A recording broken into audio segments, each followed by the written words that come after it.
हरे कृष्णा। कृष्ण भक्ति AP channel में आज हम आए हैं श्री राधा गोकुलानंद मंदिर में। श्री राधा रमण मंदिर के निकट में ही यह श्री राधा गोकुलानंद मंदिर स्थित है।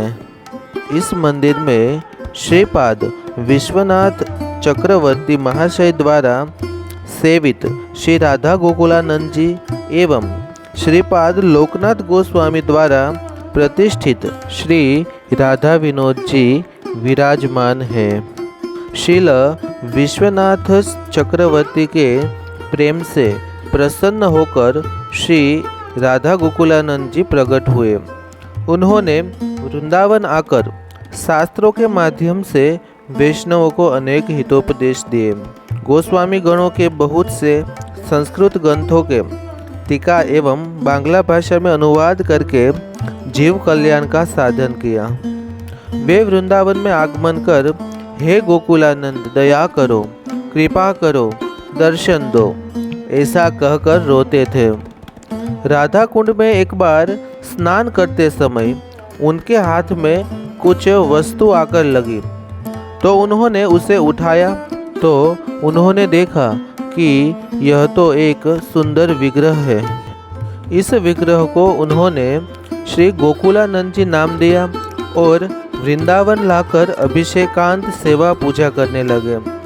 उनके द्वारा सेवित विग्रह पहले इसी मंदिर में वृंदावन में स्थित थे, परंतु मुगलों के आक्रमण के दौरान उन्हें जयपुर ले गए। आजकल यहाँ श्री गोकुलानंद जी की प्रतिमूर्ति की ही सेवा पूजा चल रही है। यह थी श्री गोकुलानंद जी की कथा। अब हम सुनेंगे श्री राधा विनोद जी के बारे में। श्री लोकनाथ गोस्वामी के प्राणधन श्री राधा विनोद जी।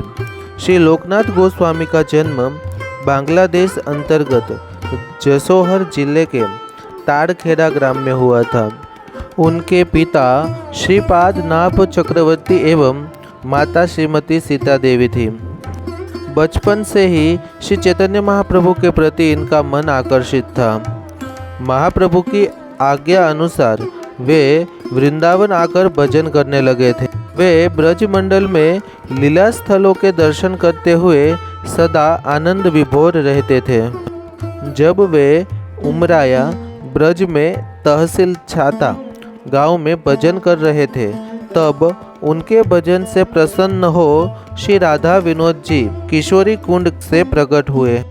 गोस्वामी जी का उस समय न कोई मंदिर तथा न ही कोई कुटिया थी।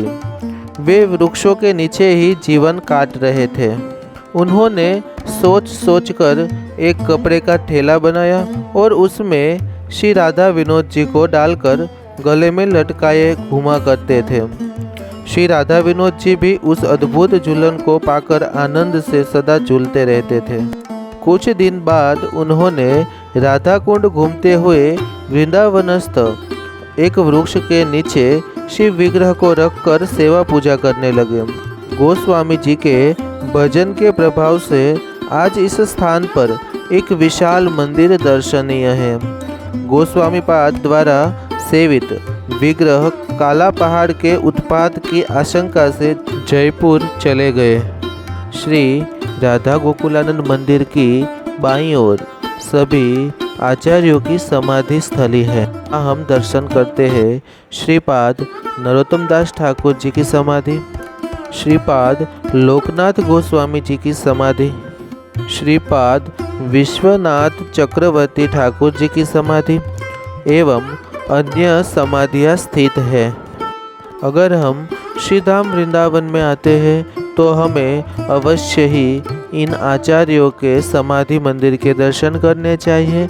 यहाँ बैठकर हरि नाम जाप करना चाहिए, क्योंकि इन आचार्यों ने इसी स्थान पर बैठकर अपना भजन किया है।